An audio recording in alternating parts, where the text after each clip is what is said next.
This is your girl, Yannick Taylor, aka Priestess, hostess of Conversations with the Priestess. Here's a preview of what you may hear on Conversations with the Priestess. We weren't meant for monogamy, let's be honest. Like, we have needs, let's be real. And communicating that, what you want, what you don't want, what sets up. Now, this drink is brown because I learned something. Since I'm older, I can't do brown liquor anymore. Also, I noticed since I started on hormone replacement therapy, HRT, in 2015, me and certain liquors don't match well. I don't know whether... And I recognize that a lot of men love to be dominated by women. And that's because men are seen as these leaders, as this big alpha male dominant being.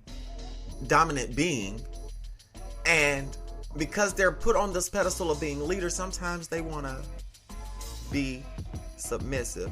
Back when I cosplayed a Butch Queen in South Carolina around 2011, I was on Craigslist. This is when Craigslist was bumping and before they had gotten rid of the personal section. I hope you enjoyed that preview.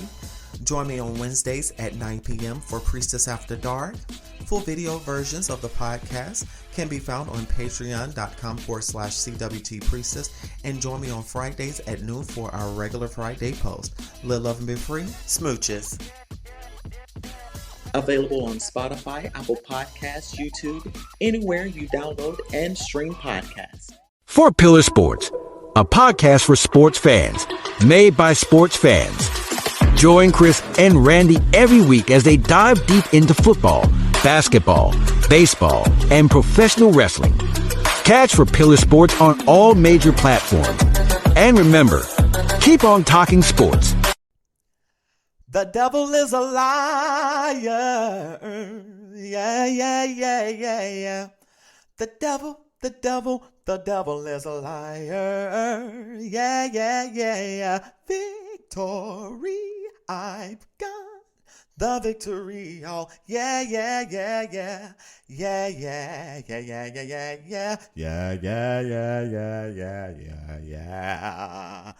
Hit that intro. If you see it on TikTok, do at me. Live, love, and be free. Make sure you subscribe, give me a like, and comment when something resonates with you.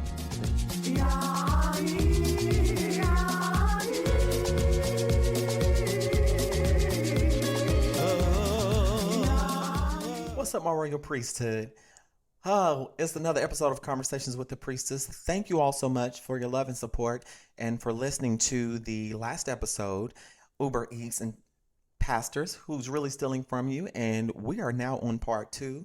Trigger warning, we will be talking about religious abuse and toxic leadership. All right, so toxic leaders. Last week, I talked about toxic leaders and we talked about divisive behavior and all the ways that leaders can be toxic. And I'm going to do a further breakdown on this. This is also the reason why we didn't have a Priestess After Dark, is because I really wanted to take time and really focus on breaking this down a little bit further for you all. While toxic leaders are typically authoritarian, all of the behaviors that I described, they all blend into various categories of the types of behaviors that toxic leaders display.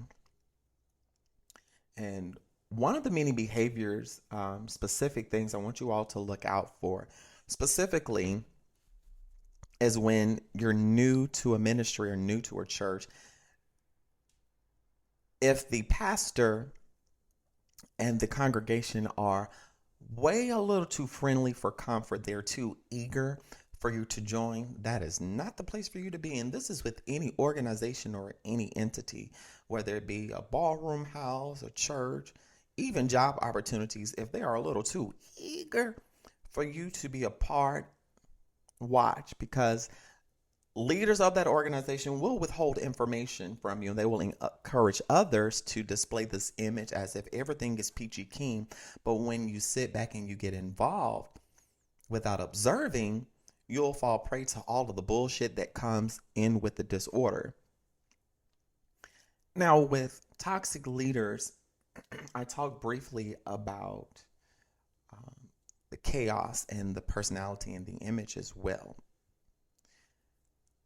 Those two, the thing that I mentioned with them being too eager. It's all about image. However, in their eagerness for you to be a part of their entourage, a part of their cult, a part of their church, whatever you want to call it, they will try their best to love bomb you, and they will make you feel real comfortable. It may not be the fast love bombing that we see from men in our inboxes, but it could be, oh, well, we welcome you here. They're open and friendly. Yes. However, there is a level of friendliness that is rendered way too much. They want to know too much about your life. They want to know too much about you. They want to know your life story a little too quickly instead of allowing you to get comfortable sharing certain things about yourself. And when you start sharing about your life, those types of leaders, toxic leaders or narcissistic leaders especially, will pay attention to your triggers and your trauma. And at any point, whenever they feel the need to, or in an attempt to embarrass you or to make an example, they will do something to trigger you. And a lot of times they may use that as tools for a deliverance service, a way to tell you that you may be possessed with something.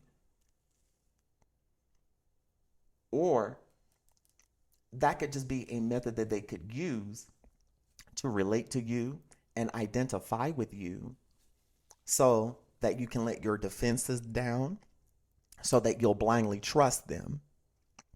I experienced that with Pastor Mo Edward and with Don Prophet El Saint, because I really trusted them and allowed them a little too close to me under my mindset at the time, under the thought process that they were really genuine people. And you know how if you go into church, you trust people. But I realized later on they used those things as tactics to not only embarrass me, but to use that as a method of control and manipulation. And when those things happen to me, and I know it happens to others, it made me question myself. And I didn't change anything because it felt familiar, and I didn't recognize that it was the same abuse that I had went through in childhood, in other religious settings, and in some relationships as well. However, thankfully, I am healed, and I've unpacked this a whole lot more as well to give you these tools from my experience. Now, while they may get too personal with you as well, they will often use those details about you in a sermon, and they will do it in a passive aggressive way. If you've gone through any type of hardship or depression, and instead of addressing that you've been depressed and providing you with the necessary resources, if they can't help you, they will get all that they can about what made you depressed in pastoral counseling. And what they'll do, they'll go in and they'll preach a sermon and they'll use tidbits. They won't call your name, but they'll say, if you've dealt with depression or if you've been abused and you fit that criteria, they will use that to elicit your emotions and to draw you closer to them. Now, we understand that when you are doing a speech about certain things, you are going to touch on things that relate to people, but you give them the tools on how to fix those things, not use it and manipulate it for your personal gain. I will never forget the time that we were in Baltimore with Pastor Mo Edward, and I had gone through a horrible depression at this point, losing my grandmother and losing my friend back to back. It was so rough, and also didn't realize that the medication that I was taking at the time for HIV was causing more harm than good. So I was able to get out of that medication, and that alleviated my mental health. Well, after they began to open things back up, Pastor Mo Edward decides to get up and testify that I had been depressed and how God delivered me from depression. And I went along with it as not to seem combative or to embarrass him, but I felt some type of way about that, because how dare you tell my personal business like that. Like, I felt violated. I confided in you about me going through a depression, and my mental health battle is very near and dear to me. And so I'm only comfortable with information being shared unless I choose to share it. And that was a total disrespect of boundaries. Toxic leaders will disrespect your boundaries as well. They will disrespect your boundaries. And going back to micromanaging, that is an area of micromanaging and manipulation as well. Whenever you say no to a toxic leader, there is a big uproar that happens, and they'll throw scripture at you, and here comes the harmful theologies about if you give a prophet a drink of water, or you are supposed to submit to those in authority. And not only is this really dangerous, but in the political climate that we're in, we're seeing the influx of Black churches begin to teach the harmful theology of following the laws of the land, no matter if they're harmful. But the last time I checked, Jesus also fought against systemic oppression, and that's what got him in trouble. So you have a lot of leaders that are now using the pulpit to push items such as Project 2025, to discourage individuals from voting for candidates because they just might be a woman, or you see them heavily push misogynistic ideals. Whereas before, they may have had ideologies of freedom for all, or they may have been an LGBT ally, but all of a sudden you see them change and start treating the LGBT community a little bit different along the lines of the same misogyny. Case in point, I talked about this in Diary of a Church Girl. I experienced when I transitioned socially in the church. There was this big grand proclamation that Pastor Mo Edward did with the bishop, son of Poseidon. And a few weeks later, due to situation where I let it be known that, yes, the son of Poseidon and I were in an entanglement, and we were having heated fellowship on the regular, and he had me under the guise that he wanted me in a relationship. But when I saw that he was playing on my time, I just went on ahead and let it be what it was going to be, because this was also tied to the fact that it was an alleged phone call that I don't know who made the phone call, really don't care, to the archbishop of the organization in Georgia at the time. And because of all of this, I went on ahead and said, you know what? I think I know why this is. It's because me and the bishop had something going on, and Pastor Mo Edward is low-key jealous. Catch that tea on the Patreon, honey.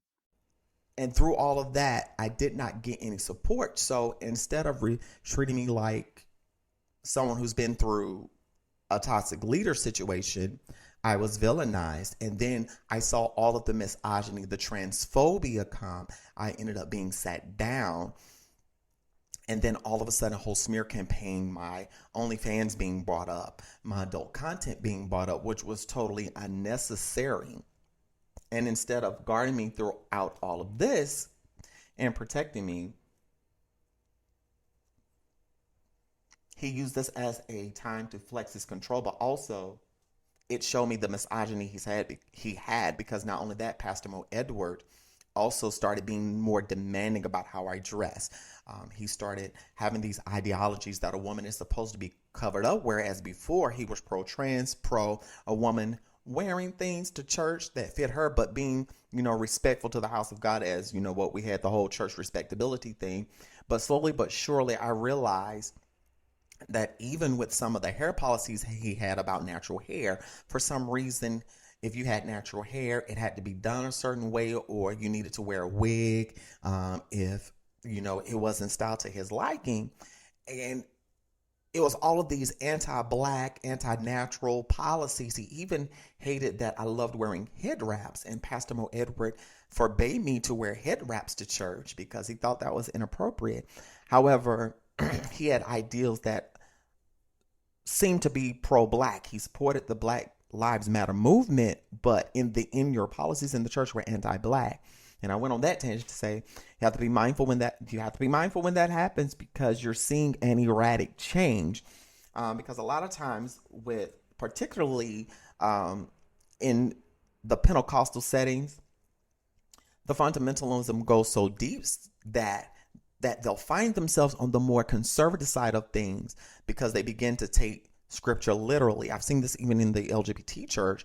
They may not go as extreme with some of the other things that we see the supremacist groups in the traditional cishet church does, but they will still try to enforce heteronormativity on the trans and non-binary community. For my trans people, if you are in the beginning stages of your transition and your leader says to you, you need to figure out what you're going to do, because you're going to confuse the people, that is not the leader for you. If a leader does not attempt to research or gain knowledge on how to handle communities that they may not have had interactions with, and don't seek that knowledge and put it to use, then that leader is not for you. And there's a possibility that they might be toxic and they just want you to use the LGBT community as an accolade. LGBT people, ministries are out there for you. However, don't let someone use you as their poster child just to get the community, just to get people in the pews. Make sure that they're genuinely active and meaningfully active in community. Emphasis on meaningfully.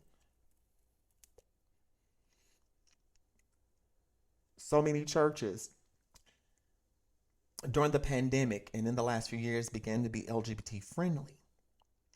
But then you find out that it's not really what it is. They bring the people in, but they relegate them to the shadows. You don't see them in leadership. You don't see them in any position. However, they're often demonized in passive aggressive ways. And then you see theologies change. You see how there all of a sudden is a problem because that person is trans or queer or gay. We've seen it happen with the church here in Maryland. So you'll see their ideologies and you'll see their mindset change towards you and communities. But also, they will start sharing more harmful theologies. And again, we see this closer to the political season with the harmful theologies to lead with misogyny and all kind of bad behavior. And we see this from all genders in ministry.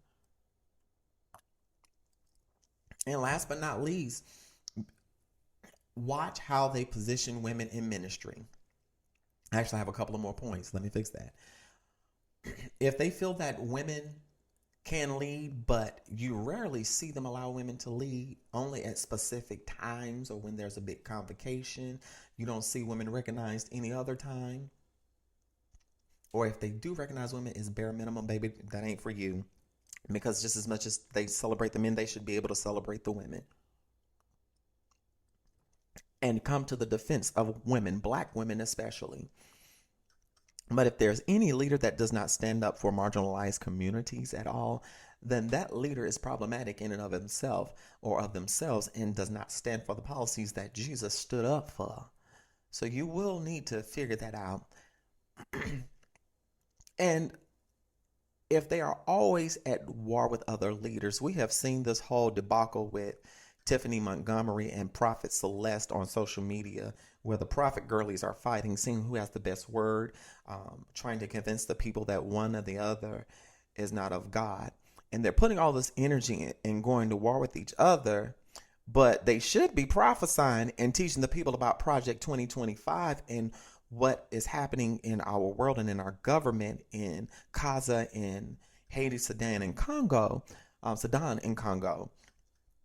going to need them to get it together because while y'all are fueling each other and being mad because y'all egos are clashing because y'all are insecure, y'all could be focusing on more important things like community.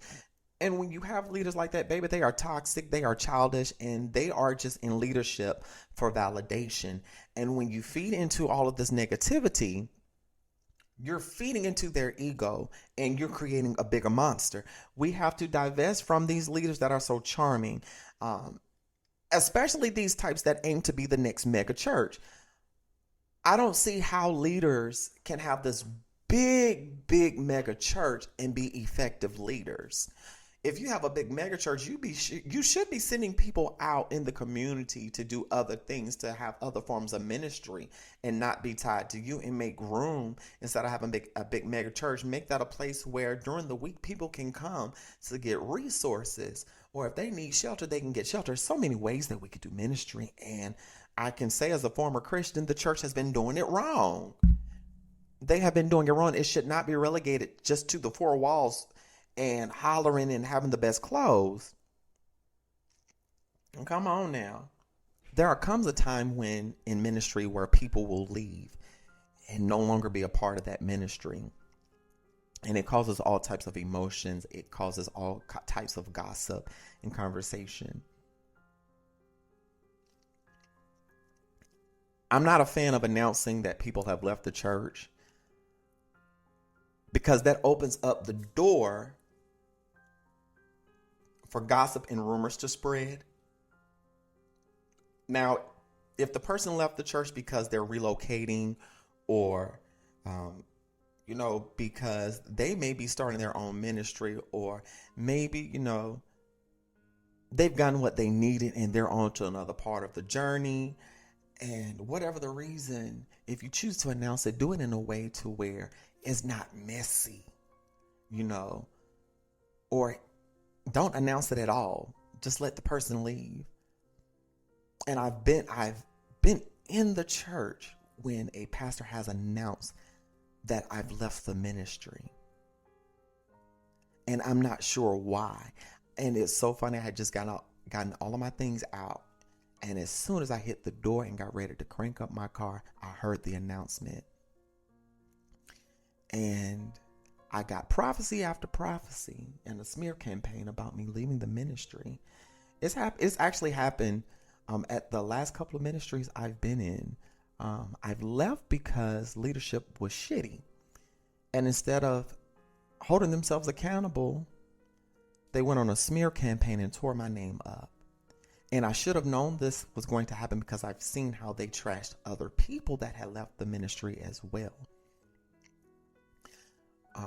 And after I left that ministry, I got so many crazy messages, so many wild messages that I had to block them.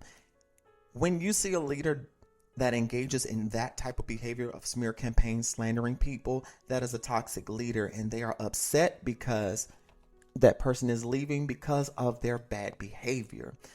What do you do when you find yourselves at the mercy of a smear campaign by a toxic leader?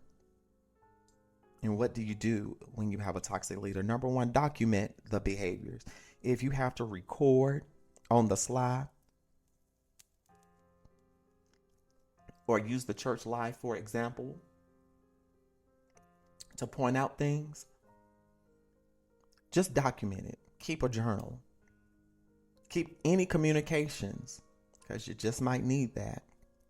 And when they do start a smear campaign, make sure that you have a support team that can help you. Block any social media, cut any contact with anybody from that spiritual circle or from that circle. And if necessary, get law enforcement or get a lawyer involved. Get people involved that will fight for you. There are some advocates out there, and people, if you are trans, I have organizations listed in the comments that can help you as well. But before you confront that leader, just analyze their behavior. Go on what you know about them. Sometimes you have to quietly leave and just stop coming around and slowly stop contacting people. Start slowly blocking people. Because a toxic leader will also have people use people as their minions to do their dirty work instead of them getting their hands dirty. A toxic leader will never, ever get their hands dirty. They will send other people that are gullible enough to do it. And this is just petulant behavior because Leader is to be mature, emotionally intelligent, sound, able to critically think. And if a leader is failing in those qualities, then run like the wind. But if you must confront a leader, make sure that you have a team with you. And make sure that you have protection with you by any means necessary. You can also write a letter or an email. They may or may not read it. And most of the time they will read it, but they won't respond. However, if you've blocked them, you may see profiles pop up from those leaders in your people you may know, or you may see some of them comment. Sometimes on certain social media, they will show you who viewed the page. They may have viewed that page and they'll show their face. Sometimes they'll do that as an intimidation tactic after you've left, but go ahead and block and report them. If you receive any type of communication, save it for your records, screenshot it, go to the authorities if you have to. Use social media to your advantage. Use your social media to your advantage. And toxic leaders will also hide behind fake profiles and just comment on your social media with troll comments. And you may never know it's them, but I always block troll comments and things like that. And I'm sharing that last part with you because just this week, I saw two of my abusers from when I was in the church world, the son of Poseidon and Don Prophet El Saint, in my people you may know on two different platforms. And I must admit I was triggered because all of the pain, everything came rushing back. But I was able to hold my own. And I'm thankful for my partner who was able to support me through it. And I blocked those profiles. And granted, one of them had a different name. They were Buddy Cousin or Cousin Buddy or something like that, whatever it was. And I just happened to look and really pay attention to their countenance on a spiritual level. They looked empty. They looked dead inside. They looked as if they were struggling to find acclaim, struggling to find some type of relevance in the world. And just seeing that I had so many mutuals with them, I went on ahead and did some cleaning, because that's making me feel like they've been watching my page. They've created pages to watch me. And that's a trauma response, of course. They could very well not be watching me, but you never know with people because of the level of narcissism and sociopathy that I had to deal with. I'm going to talk about more of that on the Patreon. So y'all go there to check that out. There, I'm going to talk a little bit deeper in certain things. And I want to let you know that you can get away from these people. There is help available. Again, sometimes you might have to leave quietly and not tell anybody where you're going and just cut people off. Stay off of social media for a while. And also make sure that you're getting the mental health resources, because dealing with a toxic leader does take a toll on your mental health, especially. And make sure that you're treating yourself kindly during that time. When you feel those emotions, process those emotions. But in confronting that leader, what I did, I wrote a letter and just left, even through the harassment. However, if you got it in you to confront them one-on-one, go ahead and do it. Leave no stone unturned. But also be ready. Be ready. And share your story, baby. That's why I'm sharing my story with you. I know that people may be watching and may be talking. It's okay, but share your story. Share your story. And I'm going to take a quick break, and then I'm going to come back. I'm going to talk about some opportunities that I've had, and I'm going to go ahead and end the podcast. So y'all level up and be free. Smooches. For Pillar Sports, a podcast for sports fans, made by sports fans.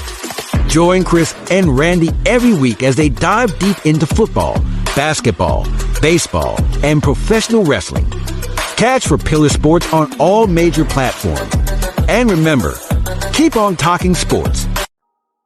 What's up, my royal priesthood? Thank you again for tuning in to Conversations with the Priestess. Thank you for following and subscribing. And if you're new here, why haven't you subscribed yet? go on ahead and do that for me.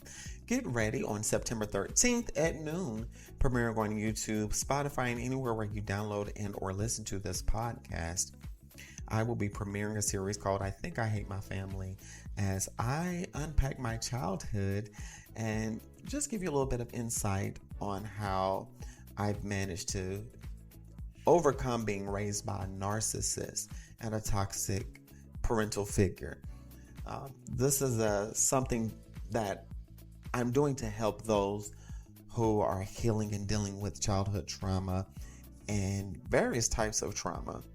And it's going to get heavy and deep sometimes. So we're going to be in this together. So if you're all ready for that, go ahead and subscribe, set those bell notifications, set those reminders for September the 13th. I Think I Hate My Family here on Conversations with the Priestess. Let's jump back into the show.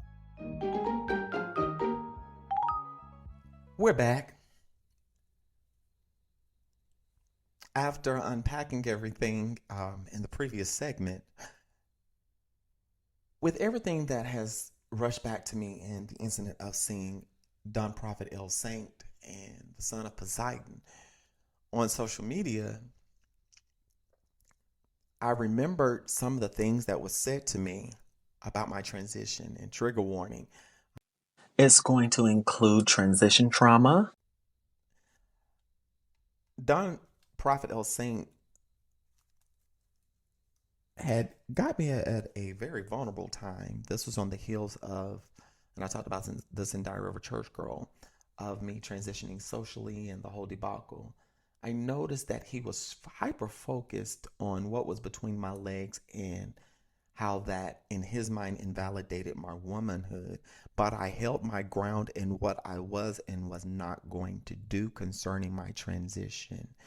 And it's ironic that this time of year, coming up in a couple of weeks, it will be 1 year since I've had facial film. And this happened around August, September of 2022. And I'm empowered because even though that happened around that time in 22, 2 years later around that time, I affirmed myself with having facial film. And that was the ultimate fuck you to Pastor Mo Edward and the ultimate fuck you to Don Prophet El Saint. Now, I realize I'm taking a chance by talking about my story, but I have no fucks to give because I am divinely protected. And this is my story and my song. And through all of this, I did experience some feelings of depression, and I immediately began self-care. And self-care has been so important for me these last few weeks, especially as summer comes to a close. And I must say that has been progress for me. Even with moments of gender dysphoria, because of past trauma, I was able to persevere and be like, girl, you are one of the baddest trans women in the land, honey. You are the motherfucking priestess. Don't let nobody dim your light. And I'm saying that to say, don't let anyone, I don't care what type of authority they in, don't let them dim your light.